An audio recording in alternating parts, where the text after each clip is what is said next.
race from the back. Didn't compete in any of the heats. Qualified pole. Put it on pole on Thursday.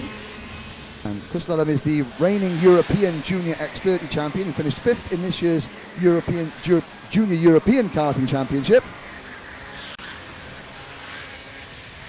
He decided, well, this is how I want to play my hand. Not everyone else likes it.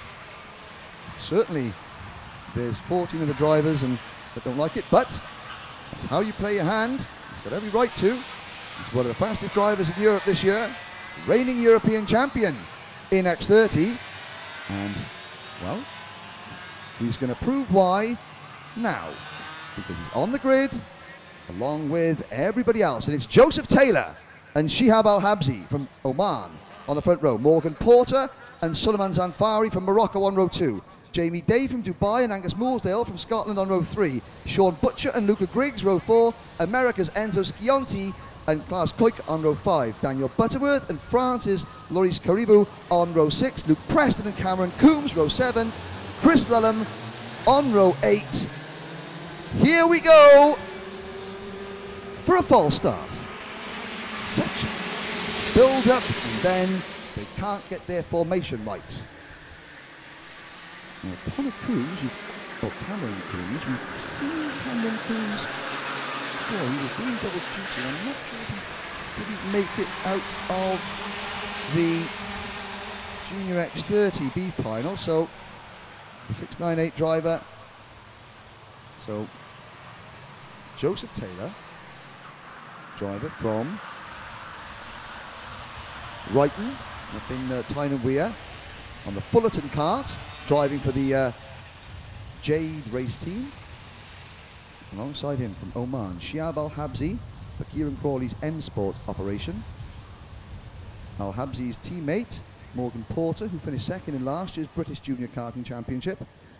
He starts 3rd, and then the Fusion Motorsport number 22 of Morocco, Suleiman Zanfari, is 4th now. So all these drivers, well, Morgan Porter did not race in one heat. He Kart wouldn't start. But he's got everyone else save for Lulham has been. Here we go, 12 minutes. Whatever happened before, whatever has happened before does not matter now. What matters now is what goes on in the next 11 minutes, 50 seconds, plus a lap. Through the bridge we go. Down the hill. Taylor leads. Porter 2nd. Then it's Al-Habsi in 3rd. Into the 2nd hairpin. Followed by the KR Sport number 24 of Jamie Day. It's a real international feel. It's a world-class entry for a world-class class in a world-class venue that will host the Worlds next month. Taylor, followed by Porter, through the Mike Wilson complex. Mike Wilson, Barnsley's only 6-time world karting champion, and only 2nd on the list of famous sportsmen from Barnsley to Mark Ward. Race a kart, under the bridge they go. And these junior karts, they are doing well over 80 miles an hour when the drivers emerge from the bridge onto the banking. And there's the number 89, the 698 racing driver of Cameron Coombs. Taylor under pressure from Porter. Al-Habsi is 3rd through the 1st hairpin. Oh, Taylor misses the apex ever so slightly. Checks over his shoulder. Porter doesn't move on him yet. Through the 2nd hairpin. Al-Habsi 3rd. Jamie Day in 4th. Then it's Sean Butcher, the Mick Barrett Racing number 57. So the Anglo-Antipodean 57 of Sean Butcher. He is 5th. Then it's Suleiman Zanfari. Angus Mooresdale is 7th. Klaas Kuik 8th. Luca Griggs 9th. Loris Caribou in 10th. Chris Lulham has made it up to 11th. But of course, Lulham, not only, well, he's obviously on fresher tyres, but he will be keenly aware that every one of the other drivers will be less than inclined to make it easy for him, shall we say. So this is where he proves why he is a European champion. But up the front, as Lulham makes his way through, there's a battle going on from the first hairpin. Butcher behind Day in 4th and 5th. Then it is Moolsdale in 6th. 7th for Griggs. Then Loris Caribou, the Frenchman, in 9th. Scionti is 10th. In fact, Lulham now up into the top 10. But Jamie Day, who has raced in the UK, despite being based up in Dubai, he's raced in the UK quite often over his cadet career. Yellow flags waving out on the banking. And I can't see, well, Clark, I can tell you that the Thule Motorsport number 77 of Klaas Kuiker has gone missing from the timing screens. Now, I've never been accused of being the sharpest knife in the drawer, but that tells me that it's Klaas Kuiker who is somewhere out on the banking and out of the race. Taylor continues to lead from Porter. Al Habsi in 3rd, Day 4th, Moolsdale and Butcher, then Moolsdale. The top 6, Luca Griggs. And the 3rd of the M Sport entries runs in 7th. There's 4 M Sport karts. Luke Preston is in 12th. 3 of them are in the top 7. Then it is Lulham in the Piers Sexton Racing number 20. Lulham now chasing Griggs through the Bruno Ferrari chicane. And the problem that Lulham does have, though, is that there he goes. He's obviously, moves past Griggs, but and he sets a new fast lap, 58.11. If he uses those tyres too much trying to get to the front, then the advantage he would have gained in the last 2 days is somewhat negated. Not completely, but somewhat negated. And he finds himself starting mid-grade with tyres that are better, but not a massive amount better than everyone else. So it is a fine line that he has to tread. And certainly, Taylor, who is on a storming lap, Joseph Taylor, purple first sector, purple second sector. With Porter also travelling quickly and staying with the race leader, and that is a 58.12. Oh, 100th of a second slower than Lulham's fastest lap. Al Habsi a second back in 3rd. Day holding off Butcher. Well, Habsi is all on his own in 3rd. No, he's not all on his own. Day and Butcher have caught him. And Morgan Porter on lap number 6 says, I've had enough of just watching the rear bumper of your car. Thank you, Joe. I'm going to have a little go up front myself. And there's more yellow flags waving on the banking.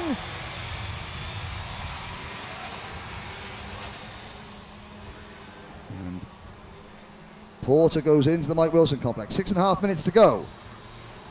I think maybe we've had a collision between Luke Preston and Daniel Butterworth, who are battling over 12. Butterworth, privateer driver there. Oh no, it's a Cameron Coombs 698 racing entry. So, well, Cameron Coombs' day is over in Junior Exeter. His pre-final is over in OK Junior. Here's Al Habsi holding off Day and Butcher. On to turn number 4. Moolsdale, a second behind Butcher in 6th. And there goes Butcher passing Day. He's been following Jamie Day for now 7 laps. He moves into 4th place onto the rear bumper of Shiab Al Habsi.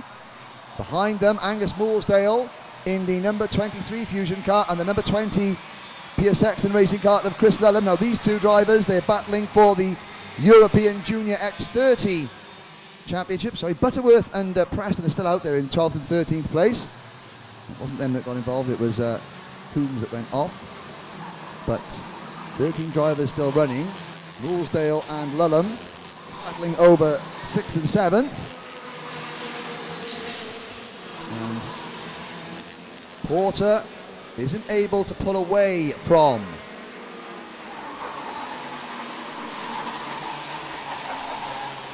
the race from Joseph Taylor. He's got a couple of kart lengths in hand. Do the first hairpin. Now you've got the top 7 are separated by the length of the short straight between the 2 hairpins. And Moolsdale and Lulham side by side. And of course, the other thing that Chris Lulham has to worry about is the nose cone rule. It's all well and good fighting your way up into the top two, but then you get given a 10-second penalty, you're back down where you started from. And so he is treading carefully. And there's Moolsdale. Comes onto the main straight, and he is now, Moolsdale is just over a second behind the third place battle. And of course, Morgan Porter and Joseph Taylor. Then Al-Habsi now under pressure. There is Moolsdale and Lulham. I think the top six are getting closer. Well, certainly from third place on back, it's getting closer as Lulham makes the move into the top six now, with just 4 minutes to go. And Moolsdale will get his head down to try and use the fact that Lulham is quicker to draw himself up to the race leaders, but Morgan Porter leads Joseph Taylor by just 0.2 of a second. So Taylor, who last year was a cadet and only just, I believe, and I'm sure his dad will correct me if I'm wrong, I think he only turned 12 in about March this year, so he's one of the youngest drivers. I think Jamie Day was a cadet last year. A couple of these drivers in their first year as juniors, and it's extremely physical, this class. Jamie Day, and there is an issue for another driver. So now the mechanical mice are getting at the machinery, and we've lost Chris Lulham. Off your screen, you were looking at the top five, and then coming around in sixth position all on his own is Angus Moolsdale. So Lulham has retired, and we're down to just 12 runners. There are the leaders, and it's Porter from Taylor, then a gap of 1 second to Al-Habsi and Butcher. They're slowly pulling away from Jamie Day in fifth position. No, actually, Jamie Day is doing a good job of just clinging on. With Moolsdale sixth, and there's Lulham heading back to paddock. His cart is parked in the Mike Wilson complex. So behind the top six, we have Luca Griggs in seventh, Loris Caribou in eighth, Suleiman Zanfari in ninth, Enzo Schianti 10th. So the international awning of the Fusion Motorsports team, France, Morocco and America are 8th, 9th and 10th. Then Daniel Butterworth in 11th and Luke Preston in 12th. And talk about the privateers. Daniel Butterworth, the only officially entered privateer in this class. The class and the senior OK class will live and die based on whether privateer drivers, the bread and butter of the sport, can compete. If they can, then the class will succeed. Maybe not at club level, maybe we will struggle at national level, but international level, it will succeed. If a privateer driver, without the budget to go testing and all the time with a big team and all the data, oh, there goes the move for the lead. Shut up, Henry. Talk about the race. Taylor leads from Porter with 45 seconds to go. I'll make my point very clearly. Quickly, Arthur. If privateers cannot compete in the premier class of world karting, which at the moment is the OK engine, the class will follow the likes of ICA and KF and disappear. If they can, then the class will succeed, because the drivers need to know that just because it's just me and my family and we want to go racing at the highest level, we can, if we work hard. So that's why the likes of Daniel Butterworth and in the senior class, a couple of others, are so valuable to events like this. Taylor and Porter come across the bridge. 5 seconds to go. Next time around they'll get the last lap board. Now the elbows will have to come out. This is only the pre-final, but neither will want to lose to the other, because both will want to make sure they got pole position, prime spide of the grid. And there's Al-Habsi, who has fallen back behind Butcher. So Sean Butcher has been very, very slowly and smoothly moving his way up the order from 5th to 4th, and finally to 3rd. And third place is not a bad place to start a Grand Prix. The inside row for the run into the first corner. Taylor will want to be on pole position. Morgan Porter, at the moment, has to make do with the place on the outside of the front row. Last lap board goes out. Taylor leads by 2/10. You'll have to excuse the graphic at the side of your screen. That's old graphic. We're on lap number 14. And it's Taylor and Porter. Porter right on Taylor's rear bumper as they go over the bridge, down the hill. And Porter is close enough to force Taylor to defend. Not here, potentially into the Fullerton S's. In this second corner, Taylor checks again. Doesn't defend. He knows that Porter's not close enough now. But if Porter gets a good run through the Fullerton S's, Taylor thought about defending. He checked over his shoulder again. He knows that if he does defend, and he doesn't need to, Porter's going to pass him anyway. So into every single corner, Taylor, a quick glance. Nope, he's not close enough. I can take the racing line. I don't need to slow myself down. And that tactic means that Taylor doesn't invite Porter to the party. He takes the checkered flag. Porter second, Butcher third, Al-Habsi in fourth. Jamie Day comes home in fifth, with Mooresdale, Griggs, Karibu, Zanfari and Scionti rounding out the top 10. Daniel Butterworth and Luke Preston round out the 12 finishers. Lullum, Coombs and Koika fail to finish. And some of the Mini X30 drivers watching on. So, subject of course to post-race scrutineering, Joseph Taylor will start the first ever OK Junior Grand Prix, a new class this year, from pole position. And if that is anything to go by, we will be in for a good race this afternoon.